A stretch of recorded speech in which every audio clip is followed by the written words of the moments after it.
نیک عمل کرنے والوں کا یہ خوب بدلہ ہے، جو صبر کرتے اور اپنے پروردگار پر بھروسہ رکھتے ہیں۔ اور بہت سے جانور ہیں جو اپنا رزق اٹھائے نہیں پھرتے، اللہ ہی ان کو رزق دیتا ہے اور تم کو بھی، اور وہ سننے والا ہے، جاننے والا ہے۔ اور اگر ان سے پوچھو کہ آسمانوں اور زمین کو کس نے پیدا کیا اور سورج اور چاند کو کس نے تمہارے زیر فرمان کیا، تو کہہ دیں گے اللہ نے۔ تو پھر یہ کہاں الٹے جا رہے ہیں؟ اللہ ہی اپنے بندوں میں سے جس کے لیے چاہتا ہے روزی فراخ کر دیتا ہے اور جس کے لیے چاہتا ہے تنگ کر دیتا ہے۔ بے شک اللہ ہر چیز سے واقف ہے۔ اور اگر تم ان سے پوچھو کہ آسمان سے پانی کس نے برسایا، پھر اس سے زمین کو اس کے مرنے کے بعد کس نے زندہ کیا، تو کہہ دیں گے کہ اللہ نے۔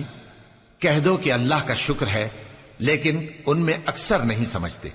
اور یہ دنیا کی زندگی تو صرف کھیل اور تماشا ہے، اور ہمیشہ کی زندگی کا مقام